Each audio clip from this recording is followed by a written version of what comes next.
మనిషిని వెంటాడుతున్న దేవుని ప్రేమ.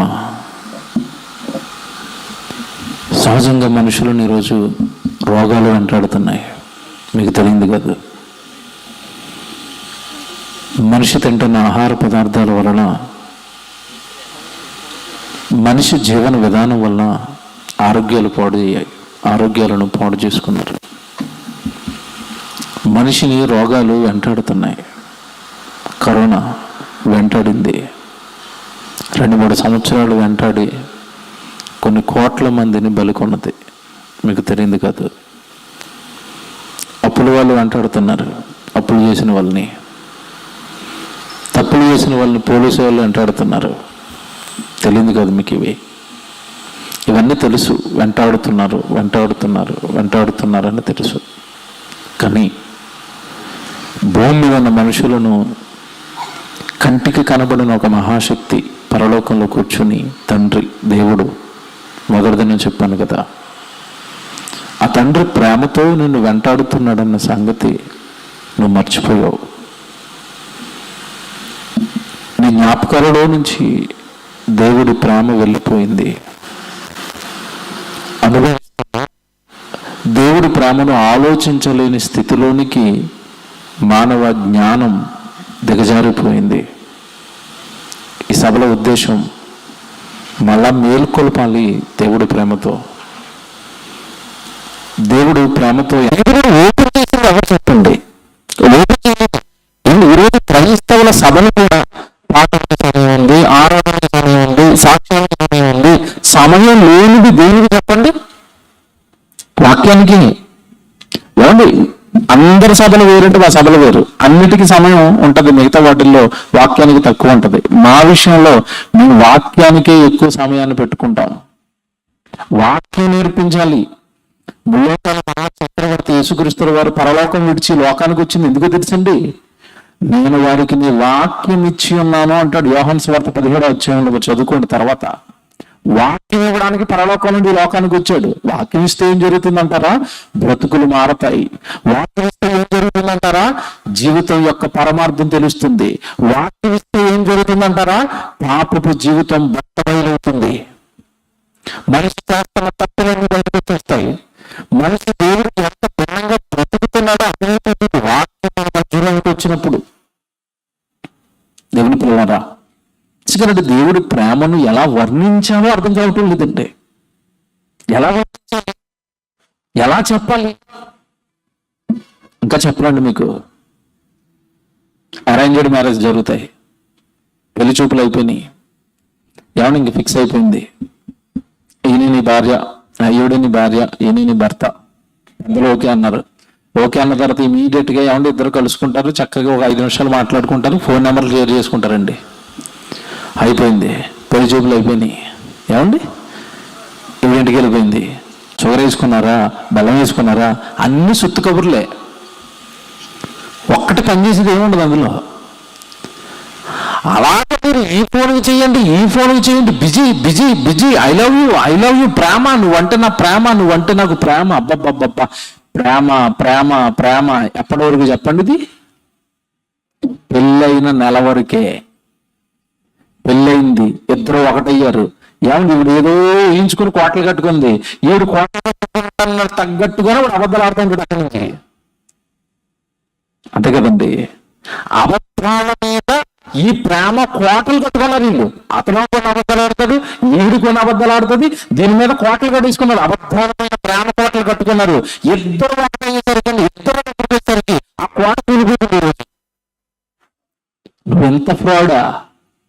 పెళ్లికి ముందు నీ గురించి ఎంతలా ఊహించుకున్నాను, నువ్వు ఇదే చిచ్చిచ్చి అయిపోయింది. ఇంకా అక్కడి నుంచి చిరుబురులు. కొంతమంది ఏమండి, ఏదో పోన్లేండి ఒకటైపోయాం కదా, ఇంకేమో ఉంటాయండి లోపాలు, సర్దుకోవాలనుకుని సర్దుకున్న వాళ్ళు కాపురం సజావుగా సాగుతుంది. లేదు, నేను సర్దుకోనంటే ఈవిడ పెట్టేట్టుకుని ఎక్కడికి వెళ్తుంది? ఇంటికి వెళ్ళిపోయింది. 3 నెలలకే ప్రేమ పగిలిపోయింది, కోట బదలాసిపోయింది. దేవుడు నిన్న ఉన్నారు కదా, మీరు తప్పులు చేసినా, మీరు పాపాలు చేసినా, మీ రూపాలతో సంబంధం లేకుండా మీరు పిండంగా ఉన్నప్పుడే మీ మీద ప్రేమను చూపిస్తున్నాడట. మీకు అవయవాలు పెట్టాడట, మీరు లోకానికి రాకముందు మీ గురించి ఎన్నో ప్రణాళికలు వేసుకుని కూర్చున్నాడట. జగత్తు పునాది వేయబడక ముందు నుంచే మిమ్మల్ని ప్రేమించిన మీ కన్న తండ్రి. నిన్నటి ప్రసంగం ఒక్కసారి జ్ఞాపకం చేసుకోవాలి. జగత్తు పునాది వేయబడక మునుపు ప్రేమ చేత మనం కావాలని కోరుకున్న కన్న తండ్రి అండి ఆదాములో మనల్ని పెట్టి ఆ ప్రేమ అలాగే మన పైన ఉంచుకుని ఎన్ని కోట్ల సంవత్సరాల నుంచి ప్రేమించాడు తెలుసండి. విశ్వం పుట్టి 1500 కోట్ల సంవత్సరాలు అయిందంటారు శాస్త్రవేత్తలు. ఒకవేళ వాళ్ళ మాట నిజమనుకుంటే ఈ సృష్టి పుట్టట 1500 కోట్ల సంవత్సరాలట. మీరు నేను కావాలని ఇప్పుడు కోరుకున్నాడు తండ్రి సృష్టి పుట్టక ముందు నుంచి, అంటే 1500 కోట్ల సంవత్సరాల క్రితం నుంచి ప్రేమిస్తూనే ఉన్నాడే. ప్రేమ తగ్గలేదే. ఎన్నో వసతులు ఆయన ప్రేమను అర్థం చేసుకోవడానికి ఎన్నో అవకాశాలు వసతులు నీకు కల్పించి అదంతా నా ప్రేమ నాన్నని ప్రతిరోజు వాక్యతో హృదయం అని తలుపుని తడుతున్నాడు. ప్రేమిస్తున్నాను నా పిల్లలు, మీరు నా కష్టం ఇది, మీకోసం నేను పడుతున్న కష్టం ఇది, మీ మీద ప్రేమతో అంటున్నాడు తండ్రి. ఎవరండి అర్థం చేసుకున్నారు? జాగ్రత్తగా ఈరోజు ప్రసంగం వినాలి. సృష్టి పుట్టక మునుపు, మీరు పుట్టక మునుపు, మీ అమ్మ నాన్నలే పుట్టక మునుపు, మానవులే పుట్టక మునుపు తొలి ప్రేమ ఎవరిదో తెలుసా? దేవునిది. తొలి ప్రేమ దేవుడిది. దీని మీద మనకి ఎవరి ప్రేమ అండి? నెక్స్ట్ అండి, మొదట మనకు అందిన ప్రేమ ఎవరిదో తెలుసా? దేవుడిది. అమ్మ ప్రేమించింది అంటున్నాను. బిడ్డగా ఈ లోకానికి వచ్చిన తర్వాత కదా అమ్మ ప్రేమించింది. అమ్మ ప్రేమ అందింది నీకు. నాన్న ప్రేమించాడు అంటున్నావు. భూమి మీదకి వచ్చిన తర్వాత కదా నాన్న ప్రేమ నీకు అందింది. అక్క ప్రేమ అంటున్నావు, తమ్ముడు ప్రేమ అంటున్నావు, బంధువులు అంటున్నావు, చుట్టాలు అంటున్నావు, ఫ్రెండ్స్ అంటున్నావు. వీళ్ళందరూ ఈ లోకానికి రూపంతో వచ్చిన తర్వాత నిన్ను ప్రేమించడం ప్రారంభించారు. అసలు నీకు రూపం చేసింది, నువ్వు కావాలని కోరుకున్నది, ఈ లోకంలో నిన్ను పంపించడానికి నేను చెప్పాను కదా. నీ వెనకన్న తరాలన్నిటిని పెంచి పోషించి నిన్ను ప్రేమించిన నీ కన్న తండ్రి నిన్ను ఈ లోకానికి పంపిస్తే వచ్చిన తర్వాత ఈ లోకాన్ని చూసి రంగుల వలన పడి ఈ లోకపు ప్రేమల పిచ్చిలో మునిగండి దేవుడు ప్రేమను నాశనం చేశారు కదండి ఈరోజు మానవ జాతి. దేవుడు ప్రేమకు వాళ్ళ హృదయాలలో స్థానం లేకుండా చేసేశారు. మీరు అనుకోవచ్చు, మేము దేవుడిని ప్రేమించడం లేదా, మేము ప్రేమిస్తున్నామండి, మా మధ్యలో దేవుడు ప్రేమ లేదంటున్నారు ఏంటి అని అంటారేమో. ఇప్పుడు ఒక చిన్నది చెప్తాను మీకు. ప్రేమ ఉందో లేదో మీకు మీరు తెలిసిపోద్ది. ఇప్పుడు ఈరోజే చెప్పాలి, అది రేపు లాస్ట్ రోజు కదా. ఇప్పుడు కానుకల సంచి మీ దగ్గరకు వచ్చింది కదండి. కన్వీనర్ని రేపు మీలో ఎవరైనా వచ్చి కానుకల్లో ఎక్కువగా ఏ నోటు ఉందని అడగండి. ఏ నోటు ఉంటుంది చెప్పండి? ఏ నోటు ఉంటుంది తెలుసా? 10 రూపాయల నోటు ఉంటుంది. 10 రూపాయల నోటు ఎందుకు వేశారు? అంతకంటే చిన్న నోట్లు లేవు గనక. 5 రూపాయల నోటు ఉందనుకోండి, ఏది పట్టుకుని వస్తాం దేవుడి దగ్గరికి? మనం ఏది పట్టుకుని వస్తారు? 10 రూపాయల నోటు ఎందుకు వేశారంటే 10 రూపాయల కంటే చిన్న నోటు లేదు కనుక 10 రూపాయలు ఎందుకు వేశారు? 5 రూపాయల నోటు ఉందనుకోండి, ఏది పట్టుకుని వస్తారు? చూసారండి, చీపువి, చిన్నవి, మిగిలిపోయినవి దేవుడికి ఇచ్చేసి భక్తుల్లో మనం ఫీల్ అయిపోతున్నాం. శ్రేష్టమైన లోకాన్ని కట్టి నీకోసం నా ప్రేమ నాన్న అనుభవించన్నాడు. ఆయన ప్రేమ ముందు మీ ప్రేమ తేలిపోయి, ఆయన ప్రేమ ముందు మీరు ఇచ్చేది కానీ మీరు చూపించే ప్రేమ కానీ ఏ మూల ఏ పోషణ మీరు ఆలోచించండి. ఏ మూలంటే మనం ఇచ్చే మనం ఆయన ప్రేమతో ఏదో చేస్తాను అంటున్నారు కదా, ఏ మూల ఆయన మీకు ఇచ్చిన దాంట్లో 10 రూపాయలు వేస్తాం, భక్తుల్లో ఫీల్ అవుతాం. మీకు మాట చెప్పనా? దేవుడు మీ మీద రోజుకి ఎంత ఖర్చు పెడుతున్నాడో చెప్తాను, లెక్కలు వేసుకోండి. దేవుడు మీ మీద రోజుకు ఎంత ఖర్చు పెడుతున్నాడో చెప్తున్నాను, లెక్కలు వేసుకోండి. దేవుడు మాకు ఖర్చు పెడుతున్నాడా అని మీరు అనుకుంటున్నారేమో. గాలి పీల్చుకుంటున్నాం కదండి, ఏదైనా ఇబ్బంది వచ్చి గాలి పీల్చుకోలేకపోయామనుకోండి, మనల్ని ఎక్కడ పడేస్తారు? పట్టుకెళ్ళి హాస్పిటల్లో వేస్తారు, వెంటిలేటర్ పైన పెడతారు. వెంటిలేటర్ అంటే నువ్వు గాలి పీల్చుకోలేకపోయినా అది పంపిస్తూ ఉంటుంది. ముక్కుకు ఒక ఆక్సిజన్ వేసేస్తారు. ఆ ముక్కు ఒక ఆక్సిజన్ వేసి ఆ బెడ్ మీద పడుకోబెట్టినప్పుడు రోజుకి ఎంత తీసుకుంటారో తెలుసండి? వెంటిలేటర్ పైన వ్యక్తి ఉన్నాడంటే రోజుకి ఎంత బిల్లు అవుతుందో అడగండి. వెళ్ళి హాస్పిటల్కి వెళ్ళి అడగండి ఎంత అవుతుంది. మరి డెడ్జీప్ హాస్పిటల్ అంటే 3,000 వస్తాడండి రోజుకి. ఇటు ముక్కులో గాలి పంపించడానికి రోజు 3,000 అంటే నిన్న ఈ రోజు 3 రోజులు వస్తారు కదండి. ఈ 3 రోజులకి గాలి ఎంత చెప్పండి మీకు? ఎంత వేసాం దేవుడికి? 30 రూపాయలు. ఇప్పుడు చెప్పాను నేను, ఇప్పటి నుంచి మీరు లెక్కలు వేసుకోండి. ఇంటికి వెళ్ళిన తర్వాత నీళ్ళు లెక్క, అనుభవిస్తున్న ఎండ లెక్క, మీరుంటున్న భూమికి లెక్క, పైన ఆకాశానికి లెక్క. పోనీ ఈ లెక్కలన్నీ ఫ్రీగా వస్తున్నాయండి, మనకు అర్థమవు. ఫ్రీగా వస్తే ఏది అర్థమవుతుంది మనకి? ఇంట్లో సభకు వచ్చేటప్పుడు ఫ్యాను లైట్లు అన్నీ ఆర్పుకుని వచ్చారు. ఎందుకు ఆర్పుకుని వచ్చారు? కరెంటు బిల్ వస్తుంది కనుక. అలా కాకుండా జగన్ గారు గవర్నమెంట్ కరెంటు బిల్ ఫ్రీ అన్నదనుకోండి, లైట్లు ఫ్యాన్లు కడతారా? కట్టం. మనకి ఎండ ఫ్రీగా వస్తుంది కనుక ఏం అర్థం అవ్వట్లేదు. ఎండకు దేవుడు బిల్లు వేస్తే అప్పుడు అర్థమయ్యేది దేవుడి విలువ. పోనండి, ఇవన్నీ మీకు అర్థమవుదండి. ఎండ విలువ అర్థమవుదు, వర్షాల విలువ అర్థమవుదు, గాలి విలువ అర్థమవుదు. పోనీ మీ శరీరం దగ్గరికి వస్తాను. ఎవరు చాలా మంది అవయవాలను చేసుకుంటారు. చక్కగా దేహాన్ని కట్టాడు దేవుడు. మందు తాగి తాగి తాగి అని కిడ్నీలు పోగొట్టుకుంటారు. మంచినీళ్ళు తాగాలంటే అతను యాసిడ్ వేసాడు. ఆ యాసిడ్ వెళ్ళి కిడ్నీలు 2 కిడ్నీలు పోయినాయి. ఈ 2 కిడ్నీలు పోయిన తర్వాత ఇక రక్తాన్ని క్లీన్ చేయడం, రక్తంలో ఉన్న మురికిని వడగట్టడం, ఆ పని చాలించుకుంటాయి అవి. మీకు తెలియదు కాదు, షుగర్ పేషెంట్లు ఎక్కువైపోయిన తర్వాత కిడ్నీలు పోయినా డయాలసిస్కి వెళ్తున్నారు. ఏమండి, ఈ మద్యం తాగేసి కిడ్నీలు పోగొట్టుకున్న వాళ్ళు కూడా డయాలసిస్కి వెళ్తున్నారు. డయాలసిస్ అంటే తెలుసు కదండి, రక్తాన్నంతా బయటికి తీసి క్లీన్ చేసి అందులో ఉన్న చెడంతా తీసి మళ్ళా అదే రక్తంలో లోపలికి ఎక్కిస్తారు. ఇదే డయాలసిస్ అంటే. దీనికి ఎంత ఛార్జ్ చేస్తారండి తెలుసా మీకు? ఎంతన్నా? ఒక 3,000 ఉంటుందా? 2,500 అటండి. ఒకసారి తీసేస్తే 2,500 అట. ఇప్పుడు పేషెంట్ కండిషన్ బట్టి డయాలసిస్ ఉంటుంది. అంటే వారానికి 2 రోజులు చేయించుకునే వాళ్ళు ఉంటారు, వారానికి 1 రోజు చేయించుకునే వాళ్ళు ఉంటారు, వారానికి 3 రోజులు చేయించుకునే వాళ్ళు కూడా ఉంటారు. వారానికి 2 రోజులు చేయించుకుంటాడు డయాలసిస్ ఎంత అవుతుంది? 5,000. నెలకి ఎంత అయింది చెప్పండి?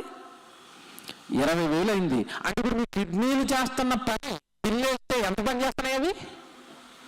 20,000. ఇప్పుడు గుండెకి బిల్లు వేయండి, ఇప్పుడు జీర్ణాశయానికి బిల్లు వేయండి. నీవు కాదు కదా, దేవుడు ఇచ్చినావు కదా. కోట్లు ఖర్చు పెట్టిన దేవుడికి నయా పైసా మనం ఏమన్నా కోట్లు ఖర్చు పెడుతున్నాడు. బిల్లులన్నీ వేసుకుంటే కోట్లు ఖర్చు పెడుతున్నాడు. అందులో దేవుడికి తిరిగి మనం ఇస్తున్నది ఎంత, మనం దేవుడికి చేస్తున్నది ఎంత చెప్పండి? ఆయన ప్రేమ నుండి మన ప్రేమ ఎక్కడా? దేవుడు మనుషులను ప్రేమిస్తున్నాడండి. జగత్తు పునాది వేయడానికి ముందు నుంచి ప్రేమించాడు, తరాలు దాటించాడు, తల్లి గర్భంలోకి వచ్చారు. వచ్చిన తర్వాత అండి అసలు నిజంగా మీరు ఈరోజు ఆ మాట ఆలోచిస్తానండి, దేవుడిలో లీనమైపోతారు మీరంతా. నాన్న, చాలా కోట్ల సంవత్సరాల నుంచి నీ రాక కోసం ఎదురు చూశాను రా. నీ తల్లి గర్భంలోకి వచ్చావు కదా, చెప్పాను కదా రాత్రి, నీకు ఒక మంచి రూపాన్ని చెక్కుతాను. నీలా ప్రపంచంలో ఎవ్వరూ నువ్వు ఒక స్పెషల్ నాకంటే అర్థం ముందు నువ్వు నిలబడ్డావంటే నీలో లోపల ఇంకొకటి ఉండకూడదు. అలా చెక్కుతాను. చెక్కాడు. చెక్కిన తర్వాత ఒక మాట అంటాడండి యెషయా గ్రంథం. ఈ రూపాన్ని చెక్కిన తర్వాత దేవుడు ఏమంటున్నాడో ఒకసారి బైబిల్ చూడండి. యెషయా గ్రంథం 49వ అధ్యాయం 15వ వచనం 16వ వచనం. యెషయా గ్రంథం 49వ అధ్యాయము 15వ వచనం 16వ వచనం అవుతున్నారంటే, స్త్రీ తన గర్భంలో పుట్టిన బిడ్డను కరుణించకుండా తన చంటి పిల్లను మరుచునా, వారైనా మరచుదురు కానీ నేను నిన్ను మరవను. తల్లి ప్రేమను తేల్చాడు ఇక్కడ. రాత్రి పాట నాకు పాట సరిగా అర్థం అవ్వలేదు. అది ఏదో చెప్పారు కూరగాయలు. 100 మంది దేవుళ్ళు కలిసి వచ్చినా నీలాంటి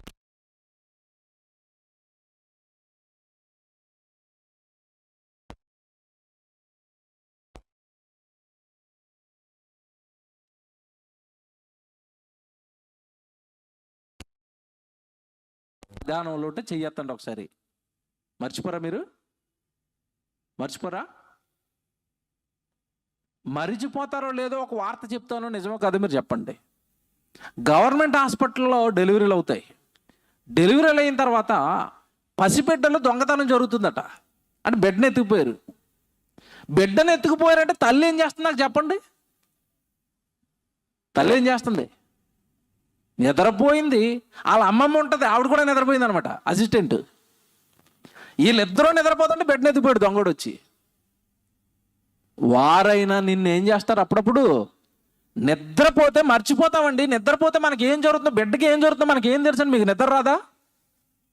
నిద్రపోతున్న వాడు శవంతో సమానమట. అంటే అర్థం ఏంటి? వాడికి ఏమీ తెలియదని.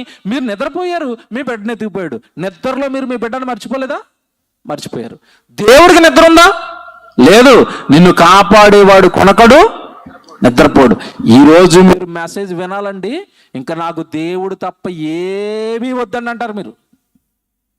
ఇదిగో నాన్న, నిన్ను నీ తల్లి గర్భంలో కోట్ల సంవత్సరాల నుంచి నా ప్రేమ వెంటాడింది వెంటాడింది వెంటాడింది వెంటాడి వెంటాడి వెంటాడి తరాలన్నీ దాటించుకుంటూ ఇదిగో తల్లి గర్భంలోకి నిన్ను తెచ్చాను రా.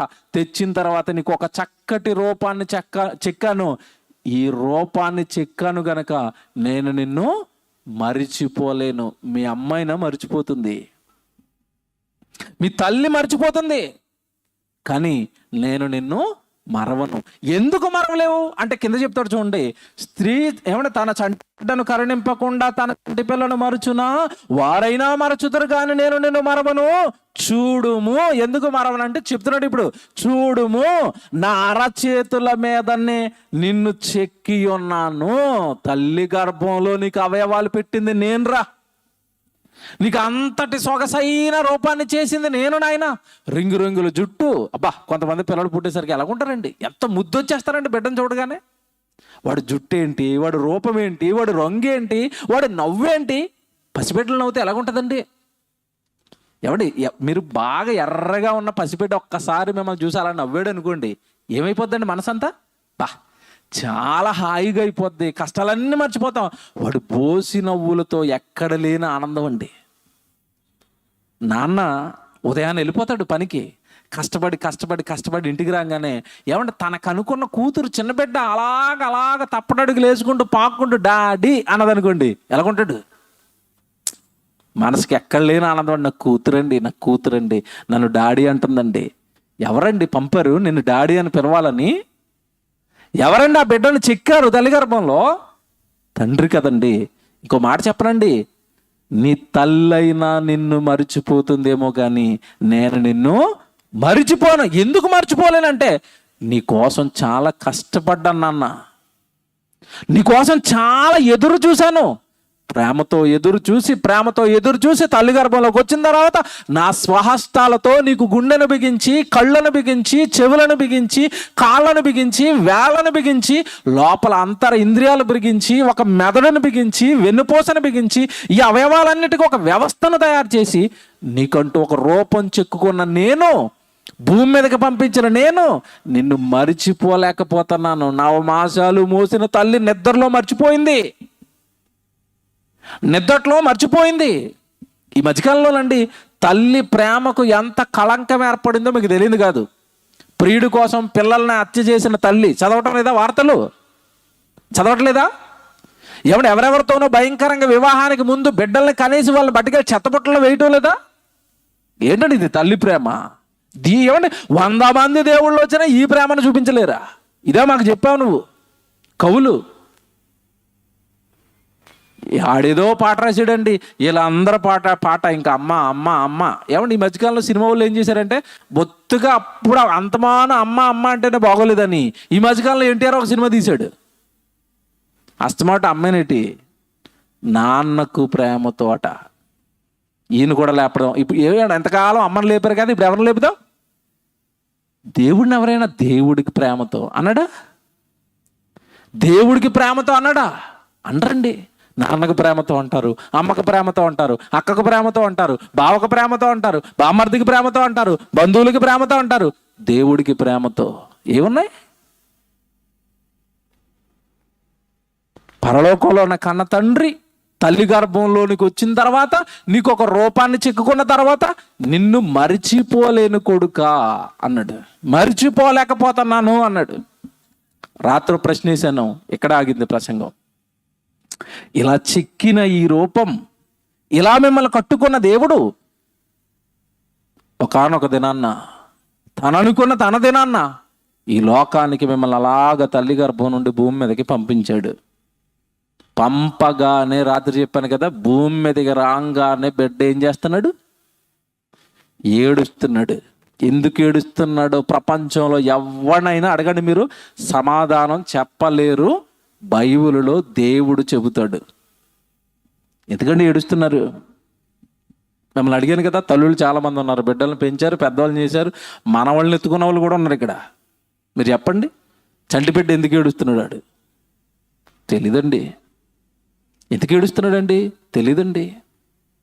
ఏం చేస్తే మానేస్తాడండి? ఇది తెలుసా? పోనీ పుట్టిన చంటి బిడ్డ ఎందుకు ఏడుస్తున్నాడో మీకు తెలియదండి. పోనీ ఏం చేస్తే మానేస్తాడు చెప్పండి? వాడు ఏడుపు మానేయాలంటే ఏం చేయాల? మాట్లాడండి తల్లులు, మాట్లాడండి. బిడ్డ ఏడుపు మానేయాలంటే ఏం చేయాల? ఏముంది, వాళ్ళ అమ్మ ఒడిలో పెట్టాలి పట్టుకెళ్ళి. పెట్టిన తర్వాత పాలు త్రాగిస్తే ఏడుపు మానేస్తాడు. అవునా కదా? పోనీ ఏడుతున్నాడు, యూట్యూబ్లో సినిమా చూపించండి, మానేస్తాడేమో. బాగా సెల్ ఫోన్లు పిచ్చి కదా ఇప్పుడు, బుడ్డోళ్ళు కూడా సెల్ ఫోన్లే కదా. అప్పుడే పుట్టాడండి, క్యార్ అన్నాడు, యూట్యూబ్లో సినిమా ఎట్టండి, ఆపుతాడేమో? ఆపుతాడా? అప్పుడు అబ్బాబ్బా నాకు చాలా సంవత్సరాలకు పుట్టాడండి బిడ్డ, ఒరే నువ్వంటే నాకు చాలా ఇష్టం రా, నువ్వు పుట్టక మునుపు ఇంత పెద్ద నకిలీ చైన్ చేయించి పట్టుకొచ్చేసారా అని బంగారం గొలిసేయండి. మానేశాడా ఏడుపు? మాండు. నువ్వు తలకిందులుగా తపస్సు చేసిన వాడు ఏం చేసినా ఏడుపు మానడు. ఒకటి చెయ్యాలా, తల్లి పాలు త్రాగించాలి, అప్పుడే వాడు సైలెంట్ అవుతాడు. ఎందుకు అయ్యాడో ఇంతకాలం ఎవరికి తెలియదండి, ఎవరికి తెలీదు. శాస్త్రాన్ని అడిగేవండి, ఏంటంటే వాడు ఏడుస్తున్నాడు అంటే వీళ్ళు అన్నారు, ఇలా అసలు మెదళ్ళు పనిచేయ వీళ్ళకి. వీళ్ళు అన్నారు ఆడు వాతావరణం మారిందట అందుకు ఏడుస్తున్నాడట. ఏం వాతావరణం మారిందో నాకేం అర్థం అవ్వలేదు. వాతావరణం, లోపల వాతావరణం వేరు, బయట వాతావరణం వేరట, అందుకు ఏడుస్తున్నాడట. పోనీ వాతావరణం మారిన తర్వాత అండి, ఏమంటే మాది హైదరాబాద్ అండి, నేను ఇప్పుడు కాకినాడకి వచ్చాను, ఆ వాతావరణం వేరు ఈ వాతావరణం వేరు. వచ్చిన తర్వాత ఏడుతున్నాను నేను రూమ్లో కూర్చుని. ఇవన్నీ పిచ్చి ప్రశ్నలు తెలుసా? మన శరీరం ఏ వాతావరణానికి అనుకూలంగా అది మారిపోతూ ఉంటుంది. సెన్సార్ అంటారు కదండి. నేను డెప్త్లోకి వెళ్తానంటే ప్రసంగం అంతా ఇక్కడ అయిపోద్ది. సెన్సార్ అంటారు కదా, ఈ మధ్యకాలంలో కనిపెట్టారండి సెన్సార్. ఏమంటే కారు వెళ్తుంది అనుకోండి, అలాగా కారుకి వెనక్కి గేర్ వేసారు అనుకోండి, వెనక్కి గేర్ వేసిన తర్వాత వెనక్కి వెళ్ళిపోతున్నప్పుడు కారు దానికి దగ్గరలో ఏదైనా రాయి ఉంటే అరుస్తూ ఉంటుంది. సెన్సార్ అనమాట, వెనకాల రాయి ఉంది వెళ్ళొద్దు అని, దాన్నే సెన్సార్ అంటారు. ఈ టెక్నాలజీ ఇప్పుడు వీళ్ళు కనిపెట్టారు అనుకున్నారా? నో, దేవుడు మన శరీరంలో సెన్సార్స్ పెట్టాడు. శరీరానికే సెన్సార్లు పెట్టాడు దేవుడు. మీ శరీరం చెప్పేస్తుంది, వాతావరణంలో మార్పులు వస్తే శరీరం చెప్పేస్తుంది, వేడిగా ఉందండి చెప్తుందా, చల్లగా ఉందండి చెప్తుందా? వాతావరణం మారినందుకు కాదు వాడు ఏడుస్తుంటా. ఈ 300 రోజుల 9 నెలల 270 రోజుల ఎవరి అధీనంలో, ఎవరి సంరక్షణలో, ఎవరి తోడులో ఉన్నాడు చెప్పండి వాడు పట్ల. రాత్రి పాట చూపించాను కదా, ఎక్కడున్నాడు వాడు?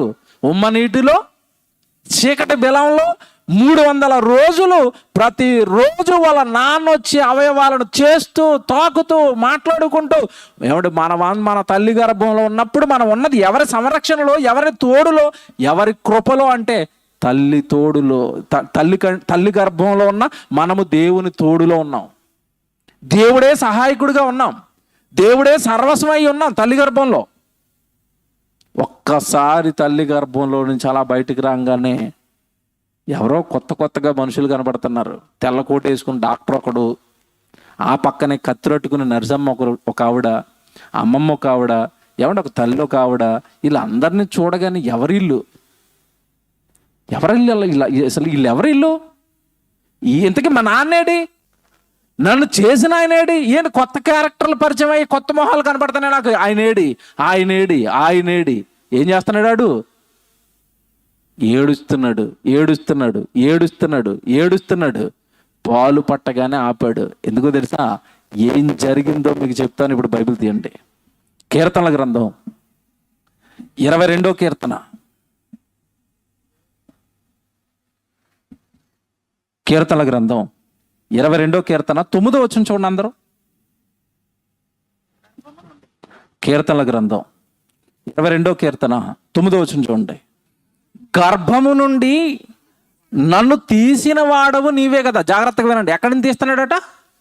గర్భం నుండి. అక్కడ ఏమంటే 270 రోజులు 300 రోజులు దేవుడే తోడుగా ఉన్నాడు, దేవుడే అవయవాలు చేశాడు, దేవుడే పెంచాడు, దేవుడే పోషించాడు, దేవుడి సంరక్షణలో తల్లి గర్భంలో మీరు నేనంతా ఉన్నాం. నన్ను తల్లి గర్భము నుండి తీసిన వాడవు నీవే కదా. నేను నా తల్లి యొద్ద స్తన్యపానము చేయుచుండగా నీవే కదా నమ్మిక పుట్టించితివి. బా, మీకేమర్థమైందో?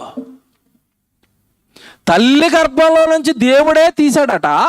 తీసిన తర్వాత కార కార కార కార కార కార కేకలు, గోల, ఏడుపు, గోల, ఏడుపు. ఆ గోల ఏడుపు చేస్తున్న బిడ్డకట స్తన్యపానం, తల్లి పాలు తాగగానే ఏం పుట్టిందట? మరలా నమ్మిక పుట్టింది. ఏ నమ్మిక పుట్టింది? నన్ను చేసిన దేవుడు మరలా వచ్చాడు. తల్లి గర్భంలో నాకు తోడుగా ఉన్న దేవుడు మరలా వచ్చాడు. తల్లి పాల రూపంలో నా దగ్గరకు వచ్చేసాడు. నమ్మకం అట. ఆ నమ్మకానికి ఏమంటే ఏడుస్తున్న వాడు ఏం చేశాడు? ఒకేసారి ఏడు పాపాడు. నేను స్తన్యపానము చేయుచుండగా, అక్కడ చూడండి అలాగే ఉంది, అలాగే చదవాలి బైబిల్. నేను స్తన్యపానము చేయుచుండగా నీవే కదా నాకేం పుట్టించావు? నమ్మకం కుదిరింది. అమ్మయ్యా, షటప్, ఇంక నాకు బెంగలేదు, ఇప్పుడు నాకు ఇక భయం లేదు. ఎవరు వచ్చారు మళ్ళీ? దేవుడు తల్లి పాల రూపంలో వచ్చాడు. ఏమండి ఇది ఎలాగంటే చెప్తారు మీరు అంటారా? జాగ్రత్తగా వినాలి, జాగ్రత్తగా వినాలి. ఇక్కడ ఇంకో కనెక్షన్ ఉంది. సహజంగా పిల్లలు ఎప్పుడు ఏడుస్తారు చెప్పండి? పిల్లలు ఎప్పుడు ఏడుస్తారు? ఎవరంటే తల్లి ఎత్తుకున్న తర్వాత కొత్త వాళ్ళు ఎవరైనా వచ్చి రారా అన్నారు అనుకోండి, ఏం చేస్తాడు వాడు? ఎక్కువ శాతం పిల్లలు అంటే కొత్త వాళ్ళ దగ్గరికి వెళ్ళరండి. ఏం చేస్తారు? కొత్త వాళ్ళని చూడగానే ఏడుస్తాడు. అమ్మ సంకర బాగానే ఉంటాడు, మళ్ళీ నాన్న సంకర బాగానే ఉంటాడు. కొత్త వాళ్ళ దగ్గరికి వెళ్ళడీడు. ఇప్పుడు ఈ లోకానికి ఏమండి, ఈ లోకానికి వీడు కొత్తగా వచ్చాడు. కొత్త మొహాలు, కొత్త లోకం, కొత్త పరిస్థితులు. వెంటనే తల్లి పాలు తాగగానే అమ్మయ్య నమ్మకం పుట్టిందట. ఏడుపు మానేస్తాడట, హాయిగా నిద్రపోతాడట. పాలేవుగానే ఏం చేశాడండి వాడు? హాయిగా నిద్రపోయాడు. మీకు మాట అడిగినా తల్లులు జాగ్రత్తగా వినాలి. నన్ను తన్నాడండి, నన్ను కదులుతున్నాడండి అంటారు తల్లులు చాలామంది. ఎప్పుడైనా బిడ్డ పొట్టలో ఏడుస్తున్నాడండి, సౌండ్లు వినపడుతున్నాయండి, వినపడింది ఏంటి మీకు? పొట్టలో ఎందుకు ఏడలేదు, భూమి మీదకి వచ్చిన తర్వాత వెంటనే ఎందుకు ఏడుస్తున్నాడు? చాలామందికి ఇలాగ ఆలోచించుకోలేదండి దేవుడు ప్రేమను. అంటే తల్లి గర్భంలో ఉన్నంతకాలం దేవుడే తోడుగా ఉంటే ఇంక ఏడుపు ఎక్కడ? అమ్మా, నన్ను సృష్టించిన వాడు ఉన్నాడు నాతో, నాకు ధైర్యం, నన్ను పెంచుతున్నాడు, నన్ను పోషిస్తున్నాడు, నాకు ఇక్కడ సర్వం ఈయనే. బయటికి రాగానే ఏంటి బాబు వీళ్ళందరూ కొత్త ప్రపంచం, ఎవరిల్లు? రాక్షసులా ఉన్నారు ఇల్లు. ఎవరిల్లు? ఏడుపు ఏడుపు ఏడుపు. తల్లి పోలేవుగానే వచ్చాను నాన్న, నేను వచ్చేసాను రా, మళ్ళీ ఏడవద్దిక, హాయిగా నిద్రపో. ఎవడి తల్లి పోలేవగానే ఎందుకు వాడు సైలెంట్ అయిపోయాడో దీనికి ఒక విషయం చెప్పాడు బైబిల్లో దేవుడు.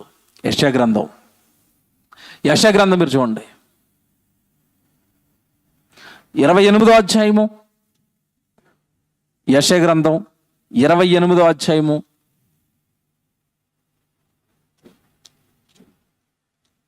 ఏమండి 26 చూద్దాం. యెషయా గ్రంథం 28వ అధ్యాయము ఏమండి 26 వచనం. వాని దేవుడే తగిన క్రమము వానికి నేర్పి ఉన్నాడు, ఆయన వానికి ఆ పని బోధించి ఉన్నాడు. దేవుడు క్రమం నేర్పుతాడట, దేవుడు పనిని నేర్పిస్తాడట. ఇదంతా వ్యవసాయం గురించి ఉంటుందండి ఇక్కడ.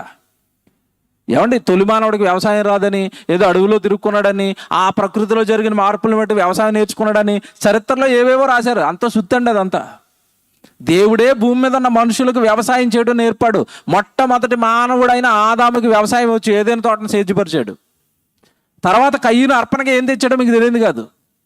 అంటే వాళ్ళకి వ్యవసాయం వచ్చు. వ్యవసాయం తొలి మానవుడికి భూమి మీద ఎలా చేయగలిగాడు అంటే దేవుడే నేర్పిస్తాడట. అదే 26వ వచనం. వాని దేవుడే తగిన క్రమము వానికి నేర్పి ఉన్నాడు, ఆయన వానికి ఆ పని బోధించి ఉన్నాడు. పని బోధించాడట, వ్యవసాయం ఎలా చేయాలో నేర్పుకున్నాడట. ఏమంటే వ్యవసాయానికి ముందేవి నేర్పాడో తెలుసా?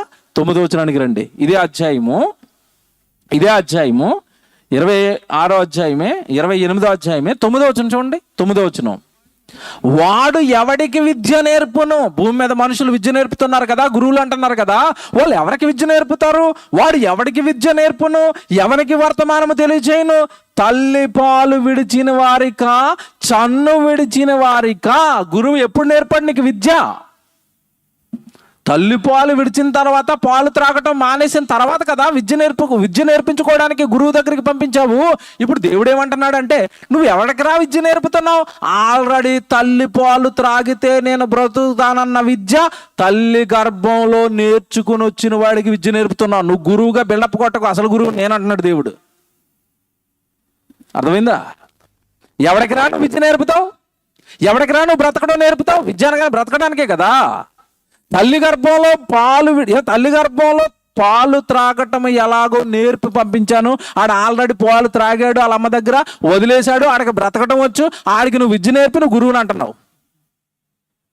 తల్లి గర్భంలో పాలు నేర్పటం ఎలాగో నేర్పిన నేను. మీకు అర్థం అవ్వలేదు కదా ఇది. ఏమన్నా దేవుడు నేర్పటం ఏంటండి అని అనుకుంటున్నారేమో. నేను ఇందాక చెప్పాను కదా, తల్లి గర్భంలో సర్వం దేవుడే వాడిని కన్నాడు, పెంచాడు, బోధించాడు. ఏం బోధించాడో తెలుసండి? భూమి మీదకి వెళ్ళిన తర్వాత ఏం బోధించి పంపించాడో తెలుసా? నాన్న భూమి మీదకి వెళ్ళరా, నువ్వు భూమి మీదకి వెళ్ళిన తర్వాత నువ్వు అక్కడికి వెళ్ళిన తర్వాత ఏమీ కంగారు పడుకో. ఇదిగో నేను ఆల్రెడీ నీకు పాలు త్రాగటం ఎలాగో నేర్పి పంపిస్తున్నాను కదా, ఆ పాలు నీ నోట్లోకి వచ్చాయంటే చాలు నేను వచ్చేసాను. ఇక కంగారు పడకేక, టెన్షన్ అయిపోకేక. అందుకే మీరు చూడండి, బిడ్డ తల్లి పాలు తప్ప ఇంకేమైనా తాగుతాడండి? కొబ్బరి బొండంలో స్ట్రా వేసాడు నోట్లో ఎట్టండి, పీల్చుకోరా లోపల, కానీ పీలుస్తాడా? పీలవడు. ఏమో డ్రింక్ బాటిల్లో స్ప్రైటో థమ్సప్ పెట్టుకెళ్ళి నోటి దగ్గర పెట్టండి, తాగరా అని తాగుతాడా? తాగడు. ఒక్క తల్లి పాలు తప్ప ఇంకేమి తాగడండి. ఎందుకు చెప్పండి మీరు? ఎందుకు? తల్లి పాలు త్రాగాలని తల్లి గర్భంలో వాడికి విద్య నేర్పి పంపించాడు లోకానికి దేవుడు. ఆ తల్లి పాలు నీకు వస్తున్నాయి అంటే, నాన్న తల్లి ప్రేమ రూపంలో నేను నీ దగ్గరే ఉన్నాను రా, అందుకే వాడు సైలెంట్ అయిపోయాడు, మా నాన్న వచ్చాడని. ఇంత కథ ఉందా ఏడుపు వెనకాల? ఇంత కథ ఉందా? ఏమన్నా అమ్మమ్మలు అంటారు, ఏడుస్తున్నాడంటే బిడ్డకు పాలు ఇచ్చే, ఆడు ఊరుకుంటాడు. ఎందుకు ఇవ్వాలి? ఎందుకు ఊరుకుంటున్నాడు? ఎవరికి తెలీదు, ఎవరికి తెలియదండి. ఏడుస్తున్నాడంటే పాలు ఇచ్చండి, ఏడుస్తున్నాడంటే పాలు ఇచ్చండి. పాలిస్తే ఎందుకు సైలెంట్ అవుతున్నాడు? విద్య నేర్పాడు వాడికి దేవుడు తల్లి గర్భంలో ఉన్నప్పుడు. భూమి మీదకి వెళ్ళిన ఆయన, పాలు త్రాగురా, పాలు త్రాగురా, పాలు త్రాగితే నువ్వు బ్రతుకుతావురా, పాలు త్రాగితే పాల రూపంలో తల్లి గర్భంలో ఉన్నప్పుడు నీకు ప్రేమను అందించిన నేను మరలా వచ్చాను రా నీ దగ్గరికి. దేవుని పిల్లలరా, ఇప్పుడు చెప్పండి, ఇప్పుడు చెప్తాను, జాగ్రత్తగా వినండి. జగత్తు పునాది వేయబడక ముందు నిన్ను ప్రేమించిన కన్న తండ్రి తరాలు దాటించుకుంటూ తల్లి గర్భంలోకి వచ్చిన తర్వాత రూపం చెక్కి, ఆ రూపం బయటకు వచ్చిన తర్వాత నువ్వు కంగారు అవ్వకుండా నువ్వు బ్రతకడానికి అవసరమైన మొట్టమొదట నువ్వు భూమి మీద త్రాగవలసిన తల్లి పాలను తల్లిలో పెట్టి నిన్ను పెంచటం ప్రారంభించాడే తండ్రి. నిన్ను ప్రేమిస్తున్నాడే దేవుడు. ఎవరికండి అర్థమైంది ఈ ప్రేమ? ఎవరికండి? ఏమండి మీకు మాట చెప్పనండి, ఈ ప్రాంగణంలో కూర్చున్న వాళ్ళు, ఈ సౌండ్ ద్వారా దేవుడు మాటలు వింటున్న వాళ్ళందరికీ చెప్తున్నాను, ఎవరైతే తల్లి పాలు త్రాగాడో ఆ తల్లి పాలు త్రాగిన ప్రతి ఒక్కడు దేవుడిని నమ్మవలసిందే. ఆప్షన్ లేదుగా. తల్లి పాలు త్రాగిన ప్రతి ఒక్కడు దేవుడిని నమ్మవలసిందే. కారణం ఏంటంటే, నువ్వు తల్లి పాలు త్రాగే విద్య నీకు నేర్పింది దేవుడు, నీ గురువు కాదు, మీ అమ్మ కాదు, మీ నాన్న కాదు, తల్లి గర్భంలో నేర్పి పంపించాడట. బైబిల్ ఏం పుస్తకం అండి, ఎంత బాగా చెప్తుంది చూడండి మన జన్మ గురించి. మత పుస్తకం అన్నారు, ముద్ర వేశారు, పక్కన పడేశారు. అందుకే దేవుడు ప్రేమ అర్థం అవ్వలేదు, ఈ బ్రతుకేంటో అర్థం అవ్వలేదు, బ్రతుకుని ఎవరిచ్చారో అర్థం అవ్వలేదు, ఎంత కష్టపడితే ఒక దేవుడు ఈ బ్రతుకు ముందుకు కొనసాగుతుందో అర్థం అవ్వలేదు. ఏమీ అర్థం కాకుండా ఉండిపోయాడండి. తల్లిపాలు ఇచ్చారు, తల్లిపాలు తాగాడు. ఎంతకాలం తాగుతాడండి తల్లిపాలు? ఎంతకాలం తాగుతాడు చెప్పండి? ఆడు పొట్ట కాస్త పెద్దదవుతుంది 6 నెలలకి. తల్లి ఎన్ని పాలు ఇచ్చినా ఎడుతూ ఉంటాడు మళ్ళీ. అంటే ఇది ఇంకో దానికోసం అనమాట. ఏం పెట్టాలి? ఏం పెట్టాలండి? అన్నం నెమ్మదిగా మెత్తగా పిసికి, మొదట అన్నం, ఏ అన్నం? పప్పు అన్నం. నెమ్మదిగా చిన్న చిన్న క్యారెట్ ముక్కలు వేస్తారు, అలా పిసికి కొంచెం కొంచెం 6 నెలల అన్నం పెట్టారు కదా. ఎంతకాలం తింటాడు ఆ పప్పు అన్నం వాడు? 6 నెలల మొదలు నుంచే సంవత్సరం, 2 సంవత్సరాలు, 3 సంవత్సరాలు కూడా పప్పు అన్నం పెడుతున్నాడు. తుఫాను వస్తాడు ఓ రోజు. ఎందుకు? నమస్కారం అమ్మ, మీకు మా నాన్న చాలా చేశాడు, ఉత్తుపప్పు అని పట్టుకురాకు నా దగ్గరికి. నాకు రుచులు కావాలి, నాకు రుచులు కావాలి, రుచులు కావాలి, కూరగాయలు మార్చు. కాస్త పెద్దోడయ్యాడు, ఏమడుగుతాడు అప్పుడు? ముక్క. ముక్క లేనిదే ముద్ద దిగదు. చేపతే, చికెన్తే, మటన్తే, నాకు రుచులు కావాలి. ఎక్కడవి రుచులు? మా నాన్న ఆల్రెడీ సృష్టిలో నా కోసం చేసి పెట్టాడు. తండ్రి నేను తినాలవి. మా నాన్న చేశాడు అదంతా. ఏజ్కేలు గ్రంథం, బైబిల్ ఎంత బాగా చెప్తున్నాడు చూడండి దేవుడు. ఏజ్కేలు గ్రంథం చూడండి. ఏజ్కేలు గ్రంథం 36వ అధ్యాయము 29వ వచనం అండి. ఏజ్కేలు గ్రంథం 36వ అధ్యాయము 29వ వచనం చూడండి. నీ సకలమైన అపవిత్రతను పోగొట్టి మిమ్మును రక్షింతును, మీకు కరువు రానియక ధాన్యమును ఇచ్చి ధాన్యమునకు ఆజ్ఞ ఇచ్చి అభివృద్ధి పరుతును. ధాన్యానికి ఆజ్ఞిస్తాడట. ఏమని? నా కొడుకు అరెకరం బస్తా పట్టుకుని ఎకరంలో వేస్తాడు మొలకలు. అంతే కదండి. మీరు ఎకరా చేనుకి నాటాలి అంటే విత్తనాలు ఎన్ని వేసారు చెప్పండి? ఒక అరబస్తా కదండి మనం వేసేది. అరబస్తా నాట్లు వేస్తే అది ఎకరంలో మనం పాతొచ్చేలాగా వరి మడి. నువ్వు అరబస్తా ధాన్యం ఖర్చు పెట్టావు మొక్కలు వేయడానికి, కానీ నువ్వు పంట కోసే టైంకి ఎన్ని బస్తాలు వచ్చాయి ఎకరం నుంచి? 40 బస్తాలా? అంటే అరబస్తాని 40 బస్తాలు చేసింది ఎవరండి? బాధపడకండి. ఎవరైనా రైతులుంటే రైతుల గురించి ఒక మాట. ఏమని? రైతు ఎవరట? అన్నదాత.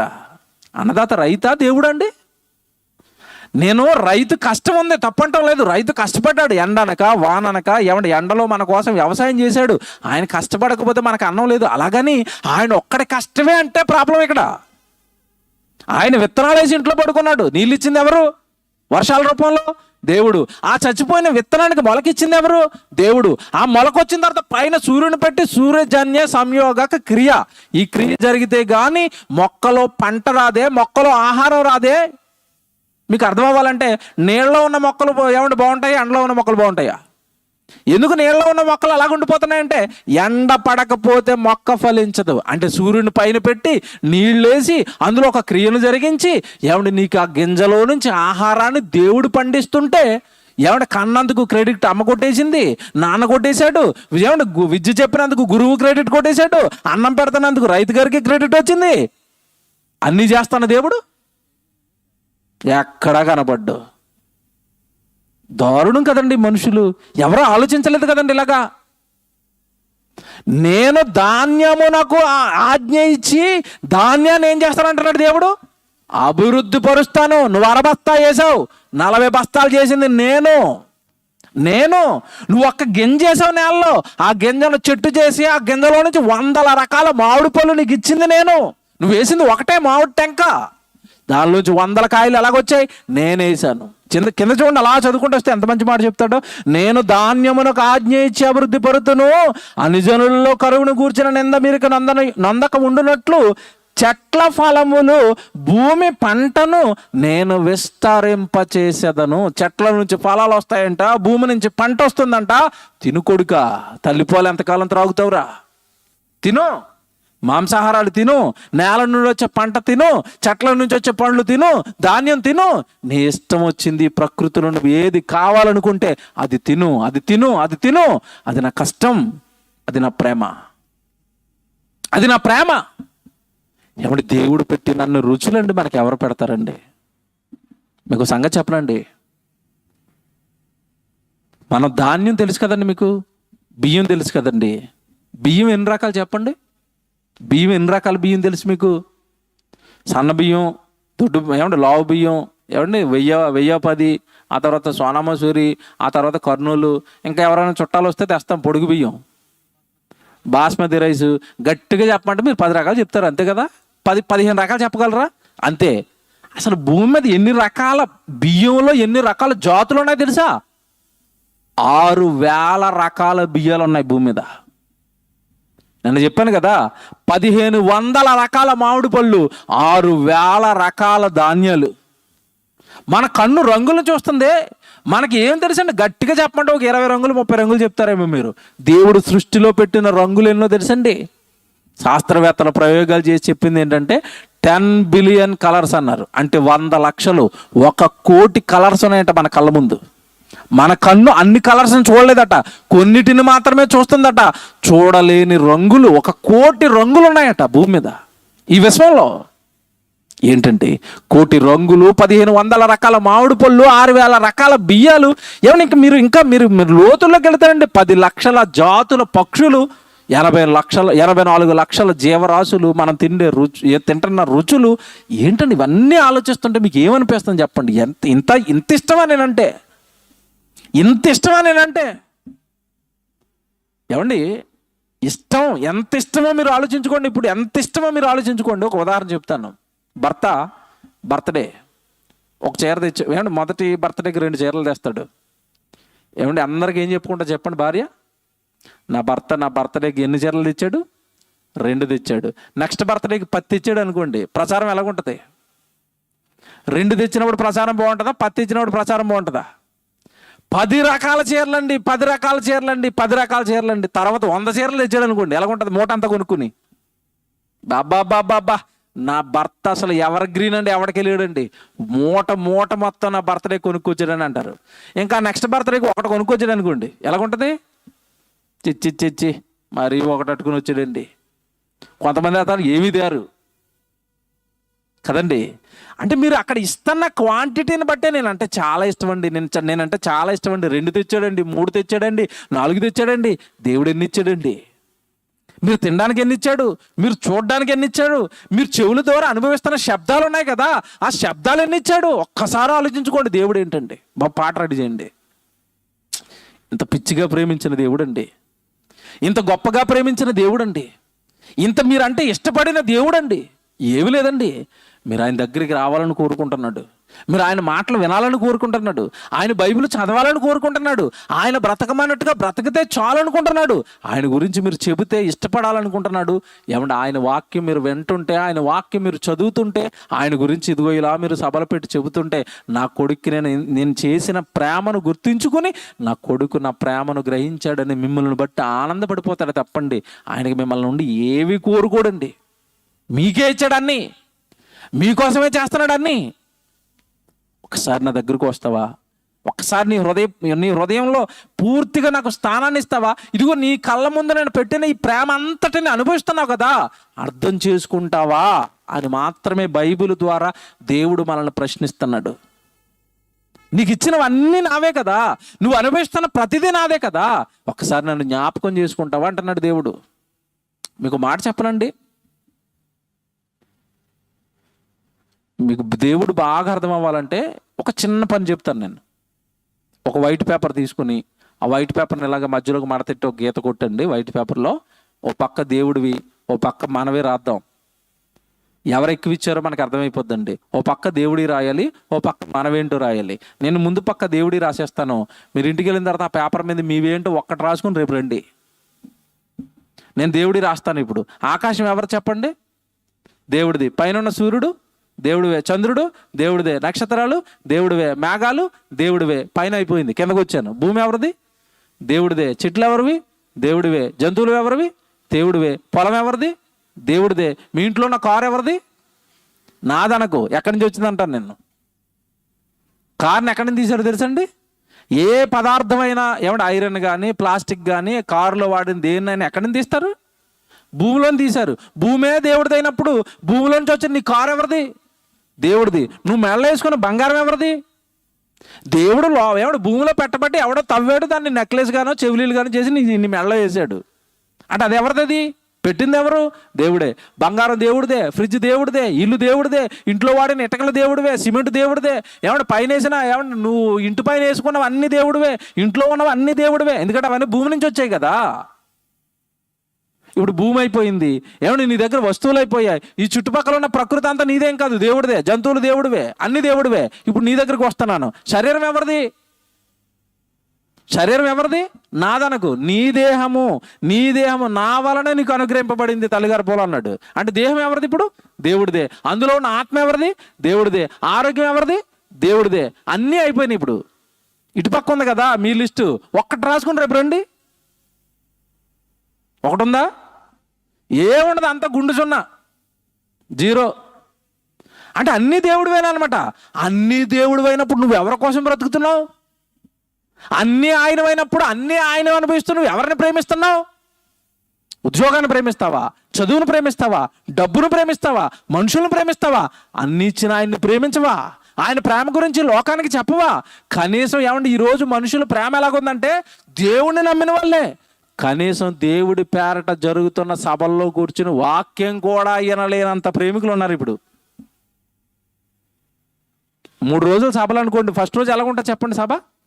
నన్ను మీకు తెలియదు కదా, నిన్న వచ్చిన వాళ్ళు ఉంటారు. ఎలాగున్నారు జనం? కాస్త పలచగా, ఈరోజు కాస్త చిక్కగా, రేపు ఎలాగుంటుంది?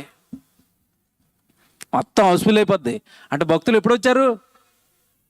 చివరి రోజు. 3 రోజులు ఏమి వెళ్తాంలేండి. అంటే దేవుడి సన్నిధిలో వచ్చి కూర్చుని దేవుడి మాటలు వినడానికి కూడా బిజీగా ఉన్నాడండి. అంటే ఏ ప్రేమలో పడ్డావు నువ్వు? నీ తండ్రి సభ జరుగుతుంటే, నీ తండ్రి మాటలు వినపడుతుంటే, అక్కడ నీ తండ్రి పని జరుగుతుంటే, నీ తండ్రి గురించి సభలు పెట్టి చెబుతుంటే నువ్వు ఎక్కడ తిరుగుతున్నావు? అసలు కనీసం దేవుడి మీద ప్రేమ లేని వారికి మారిపోయారు. చూడండి పాట, చూడండి ఎంత పిచ్చిగా మనల్ని ప్రేమిస్తున్నాడో, మన రాక కోసం మనం ఆయన నమ్ముతామని దేవుడు ఎంతకి ఎదురు చూస్తున్నాడో పాట చూడండి.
దేవుడిచ్చిన కాలమైనది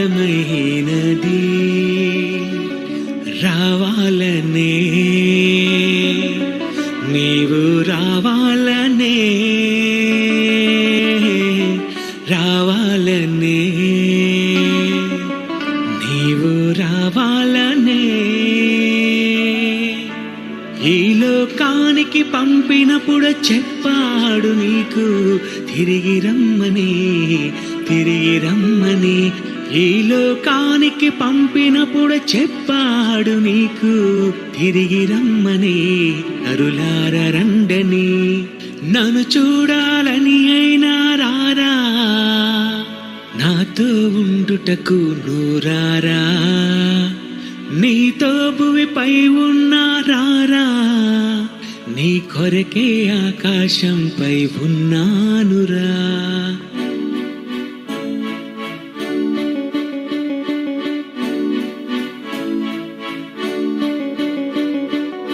ఆ తండ్రి కోరిక ఎవరండి తీరుస్తారు?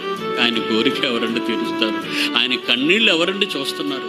ఆయన ఆవేదన ఎవరైనా చూస్తున్నారా అండి?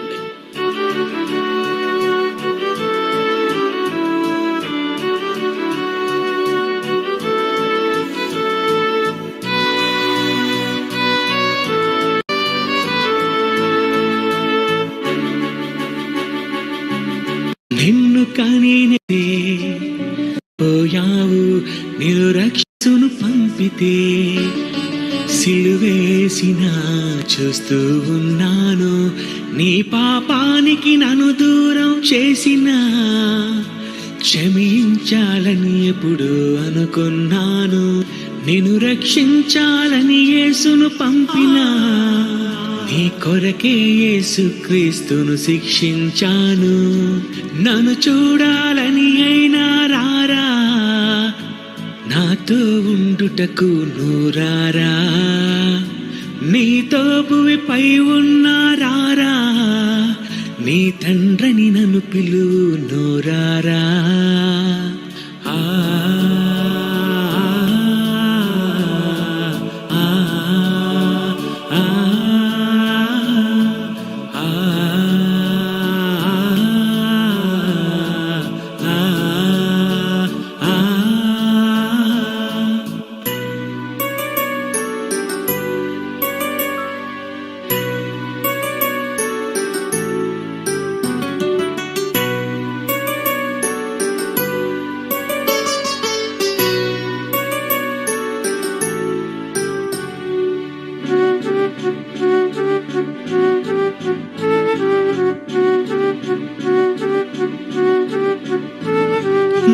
కొరకే దినమంతా చేతులు చాచిన తండ్రిని నేనే, నా అరచేతిలో నీ రూపం పూర్తిగా చెక్కిన తండ్రిని నేనే, చెక్కుకున్న రూపం నీకిచ్చానురా, నా చూపంతా నీపైనే పెట్టానురా, పిండమునై ఉండగా చూసే నీ తండ్రిని నువ్వు కావాలని కోరుకున్నానే, నీ దేవుడని నన్ను చూడాలని అయినా రారా, నాతో ఉండుటకు నూరారా, నీతో భూమిపై ఉన్నారారా, నీ తండ్రిని నన్ను పిలువు నోరారా.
ఆహారం ఇచ్చాడు. మీకు విషయం చెప్పరండి, భూమి మీద మనం ఎలాగ ఉంటామో, ఏమైనా అన్యాయంలో పడిపోతామేమో, ఏమైనా ప్రమాదంలో పడిపోతామేమోనని తన దూతలను కాపలాగా పెట్టుకుని మనల్ని కాపాడుకుంటున్నాడంట. అది దేవుడంటే. నీకు ఎవరిచ్చారు భూమి మీద సెక్యూరిటీ? నీకెవరిచ్చారు? ఎమ్మెల్యేలకు ఉంటారు, ఎంపీకి ఉంటారు, ఎవరు మినిస్టర్ ఉంటుంది సెక్యూరిటీ. తనను గనక నువ్వు నమ్మితే, తన ఇష్ట ప్రకారం గనక నువ్వు నమ్మితే నీకు దూతలను కాపలాగా పెట్టుకుని కాపాడుకుంటానన్నాడు. అన్నాడా? అంటే భూమి మీద పెరుగుతున్నప్పుడు నీకు ఏ ప్రమాదాలు రాకుండా నీకు సెక్యూరిటీ వ్యవస్థను ఏర్పాటు చేశాడా? దేవదూతల భద్రతా వ్యవస్థ మధ్యలో తన పిల్లలను పెట్టుకున్నాడు భూమి మీద. ఎవరండి ఇలా ప్రేమిస్తారు? ఎవరండి ఇలా ప్రేమించారు? ఎవరండి ఎంత ప్రేమ మీ మీద చూపించారు? ఆయన తప్ప. ఆయన పని చేయరా? ఆయన వాక్యం చదవరా? ఆయన మీటింగ్కి రారా? ఆయన మీటింగ్లో మీరు పెట్టరా? ఇంతలా దేవుడు మనల్ని ప్రేమిస్తుంటే ఎందుకంటే మీకు అర్థం లేదు. జాను ప్రసంగం వినండి.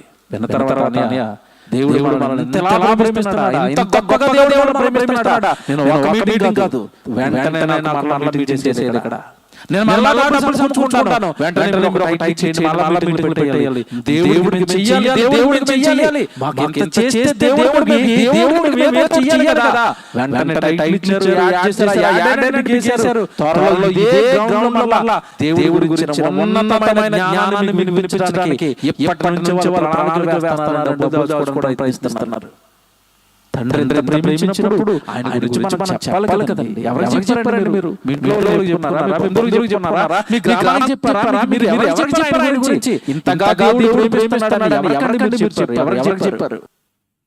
దూతలను కాపలాగా పెట్టి కాపాడుకుంటున్న దేవుడు బైబిల్లో ఒక మాట రాశారు. నిజంగా మీ అందరికి మంచి హృదయం ఉంటే ఈ రోజు నుంచి దేవుడు తప్ప నాకేం వద్దండి, దేవుడి పని, దేవుడి వాక్యం, దేవుడి సన్నిధి నాకు చాలండి అంటారు. కీర్తనల గ్రంథం చివరి మాట 139వ కీర్తన 2వ వచనం జాగ్రత్తగా చూడండి అందరూ. కీర్తనల గ్రంథం 139వ కీర్తన 2వ వచనం. కీర్తనల గ్రంథం 139వ కీర్తన 2వ వచనం అండి. నేను కూర్చుండుట, ఏంటండి?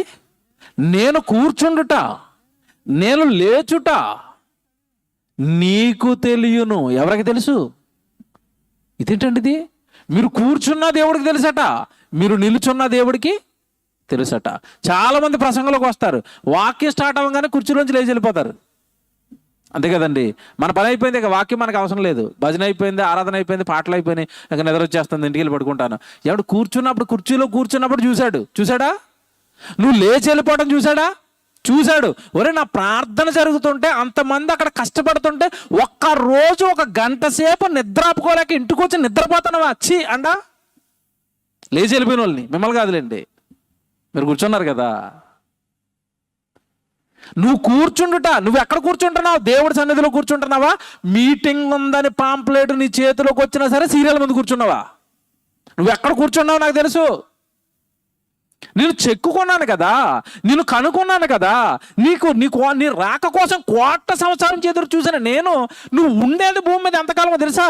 60-70 సంవత్సరాలు ఉండే ఈ చిన్ని జీవిత కాలంలో నీ జీవితంలో ఒక్క క్షణం కూడా నేను నిన్ను విడిచిపెట్టను. ఇది దేవుడు రాసుకోండి. మీకు భూమి మీద దేవుడు ఇచ్చిన 60-70 సంవత్సరాల జీవిత కాలంలో ఒక్క క్షణం కూడా దేవుడు మిమ్మల్ని విడిచిపెట్టడు. మీరు కూర్చున్నా తెలుసు, మీరు నుంచున్నా తెలుసు, మీరు పడుకుంటున్నా తెలుసు, మీరు ఏం మాట్లాడుతున్నారో తెలుసు, మీరు ఏ పాపాలు చేస్తున్నారో తెలుసు, దేవుడికి విరుద్ధంగా ఎలాంటి జీవితాన్ని జీవిస్తున్నారో తెలుసు, మీరు చేసే పాపాలు తెలుసు, మీరు చేసే ప్రార్థనలు తెలుసు, మీరు చేస్తున్న కార్యక్రమాలన్నీ దేవుడికి తెలుసు. కారణం ఏంటో తెలుసా? 1,000,000 సంవత్సరాల నుంచి జగత్తు పునాది వేయబడక నుంచి ముందు నుంచి నీ కోసం ఎదురు చూస్తే నువ్వు ఆఫ్టర్ ఆల్ భూమి మీద ఉండేది 60-70 సంవత్సరాలు. ఈ 60-70 సంవత్సరాలలో ఒక్క క్షణం కూడా దేవుడు నిన్ను మిస్ చేసుకోవాలనుకోవట్లేదు తెలుసా? మీకు ఇది అర్థం అవుతుంది. ఒక ఉదాహరణ చెప్తాను. మీ కొడుకు, మీరు బాగా చదివించుకున్నారు, ఉద్యోగానికి అమెరికా వెళ్ళిపోయాడు. అమెరికా వెళ్ళిపోయిన కొడుకు వస్తున్నానని లెటర్ వేశాడు. ఎలాగుంటుంది మీకు? చాలా రోజులకి నా కొడుకు వస్తున్నాడండి. ఆ లెటర్ వేసేటప్పుడు కింద మ్యాటర్ రాశాడు, వస్తాను కానమ్మా, 1 రోజే ఉంటాను అక్కడ అన్నాడు అనుకోండి. అమెరికా నుంచి వచ్చి 50 సంవత్సరాల క్రితం వెళ్ళిపోయిన కొడుకు వచ్చి ఎన్ని రోజులు ఉంటాడట?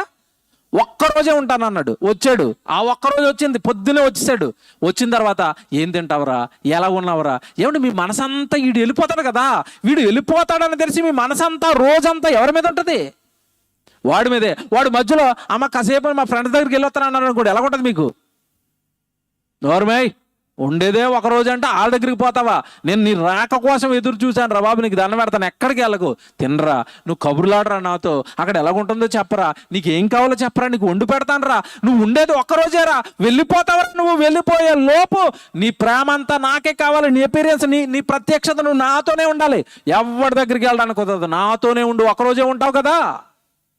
ఇప్పుడు మిమ్మల్ని అడుగుతున్నాను, నేను జగత్తు పునాది వేయబడక మునుపు దేవుడు కావాలని కోరుకుంటే ఈ జగత్తులోనికి మీరు 1980లో వచ్చారా, 70లో వచ్చారా?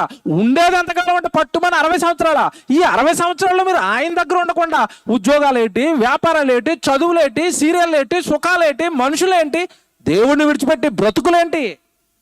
ఇలా బ్రతుకుతున్నారు ఏంటండి మనుషులు? ఉండేది కొద్దికాలం కదా, వెళ్ళిపోతాం కదా. వెళ్ళిపోయే లోపు నా ఆశకాలం అయిపోతుందండి. నన్ను ఇంతగా ప్రేమించిన నా తండ్రికి నేను ఏం చేశానని ఎవరండి ఆలోచిస్తారు? మిమ్మల్ని నేను ఒక్క క్షణం కూడా విడిచిపెట్టను. మీరంటే నాకు అంత పిచ్చి ఇష్టం అన్నాడు దేవుడు. ఇప్పుడు అక్కడ చదువుకున్నారు కదా, మీరు కూర్చున్నా నాకు తెలుసు, మీరు లేచినా నాకు తెలుసు, మీరు పడుకున్నా నాకు తెలుసు, మీరు నడిచినా నాకు తెలుసు, మీరు హృదయంలో ఏం ఆలోచించుకుంటున్నారో తెలుసు, మాట నీ నాలుకకు రాకమునుపు నువ్వు ఏం మాట్లాడతావు కూడా నువ్వు నాకు తెలుసు. కింద చదువుకొని ఉంటుంది తర్వాత.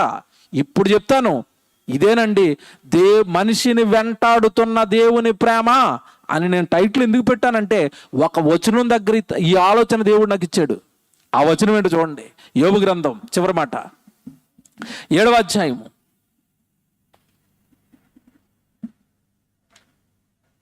14వ వచనం చూడండి. 17వ వచనం, క్షమించండి. యోబు గ్రంథం 7వ అధ్యాయం 17వ వచనం. యోబు గ్రంథం 7వ అధ్యాయము 17వ వచనం అండి. మనుషుడు ఏ పాటివాడు, అతనిని నువ్వు గణపరచనేలా, అతని మీద నీ మనస్సు నిలపనేలా. మన మీద దేవుడు ఏమి నిలిపాడట? మనస్సు. నా కొడుకు, నా కూతురు, నేను చెక్కుకున్న నా రూపం, నా దేహం, నా సృష్టి, నా కొడుకు. మన మీద నీ ఆలోచనలు ఎవరికిచ్చావు? నీ తెలివి ఎవరికిచ్చావు? నీ బుద్ధి ఎవరికిచ్చావు? ఆయన మనసంతా నీ మీదే, ఆయన కష్టం అంతా నీ కోసమే, ఆయన ప్రేమ అంతా నీ కోసమే. అసలు నువ్వు ఎవరి కోసం అసలు భూమి మీద? ఎంత బాగా చెప్పాడు చూడండి. మనుషుడు ఏ పాటివాడు, అతనిని గణపరచనేలా, అతని మీద నువ్వు మనసు నిలపనేలా, ప్రతి పగలు నీవు అతనిని దర్శింపనేలా. ఎప్పుడు వస్తున్నాడంటే దేవుడు మీ దగ్గరికి? ప్రతి పగలు అన్నాడా, వారానికి ఒకసారి అన్నాడా? ప్రతి పగలు ప్రతి క్షణం ఏం చేస్తున్నాడో కొడుకు దర్శిస్తున్నాడట, నీ దగ్గరకు వస్తున్నాడట. నువ్వు ఆయన గురించి మాట్లాడుతుంటే, ఆయన వచ్చిన టైంకి నువ్వు వాక్యం చదువుకుంటుంటే, అమ్మయ్య నా కొడుకు వాక్యం చదువుతున్నాడండి, నా కూతురు వాక్యం నేర్చుకుంటుందండి, నా కూతురు నా మాటలు వింటుందండి, నా పాటలు వింటుంది. ఏమి ఉండవు, ముసలమ్మ ముచ్చట్లు అంతే కదండి. అక్క బాగున్నావా, ఏ కూర వండావు, ఏ కూడండో, ఆ ఇంటికి ఎవరు వచ్చారు, ఈ ఇంటికి ఎవరు వచ్చారు, ఊర్లో అన్నివే. ఖాళీగుంటే బైబిల్ చదువుకోరాదు, ఖాళీగుంటే వాక్యం వినరాదు, ఖాళీగుంటే దేవుడి గురించి మాట్లాడుకోరాదు, ఖాళీగుంటే పక్క గ్రామానికి వెళ్ళో, పక్క ఇంటికి వెళ్ళో, దేవుడి గురించి నీకు తెలిసిన మాటలు చెప్పరాదు, వాళ్ళ దేవుళ్ళు ఉంచరాదు, వాళ్ళ ఇంటికి వెళ్ళి ప్రార్థన చేయరాదు, ఏమి ఉండవు. ప్రతి పగలు ఆయన నీ దగ్గరికి వస్తున్నాడు. నువ్వు ప్రతిరోజు నువ్వు ఎవరి దగ్గరికి వెళ్తున్నావు, ఏం చేస్తున్నావు అడుగుతాడు. అన్ని లెక్క మరణం తర్వాత. 2 రోజులు ప్రేమను చూపించాను, చివరిలో చూపిస్తాను, రేపు చివరిలో ఉంటుంది మీకు. దేవుడు ప్రేమను చూపించాను కదా, దేవుడు కోపాన్ని కూడా చూపిస్తాను. ఎవడు కనిపించిన బిడ్డ తప్పు చేస్తే మీకు ఏం వస్తుంది చెప్పండి? కోపం రాదా? మీకు తెలియకుండా ఒక అమ్మాయిని పెళ్లి చేసుకున్నాడు, ఏమంటారు? అబ్బాబ్బాబ్బా ఘనకార్యం చేసేవారు అంటారా? బెల్ట తీస్తారు ఆడి మీదకి. మనుషులు ఇంతగా పిచ్చిగా ప్రేమించిన దేవుడికి కోపం లేదా? మీ మీద కోపం రాదా? ప్రతిరోజు ఆయన మీ దగ్గరకు వస్తుంటే, ఆయన మిమ్మల్ని పట్టించుకోకపోతే దేవుడు మనసు ఏమైపోతుంది చెప్పండి? ఏమంటే మీకు తెలియదు కాదు, గ్రామాల్లో చాలా చిన్న చిన్న పట్టింపులు ఉంటాయి. వాళ్ళు పెళ్ళికి పిలిచారనుకోండి, మనం వెళ్ళాం, మన పెళ్ళికి వాళ్ళు రాలేదనుకోండి, మీకు ఎలాగుంటా చెప్పండి? మా పెళ్ళికి రారా, మేమంత తీసిపోయామా, మా పెళ్ళికి రాకుండా ఏం చేస్తున్నారు? పట్టుకుంటారా? పట్టుకుంటారు. ఆయన రోజు మీ దగ్గరికి వస్తున్నాడట, నువ్వు ఎప్పుడు ఆయన దగ్గరికి రావు. నిన్నేం చేయాలి చెప్పండి? ఇప్పుడు సంవత్సరానికి ఒకసారి సభలు పెట్టినారు, 6 నెలలకు ఒకసారి సభలు, 3 రోజులు అంటే చివరి రోజు వస్తానంట. నిన్నేం చేయాలి ఇప్పుడు చెప్పండి? ఏం చేయాలండి? దేవుడు రగులుతున్నాడండి.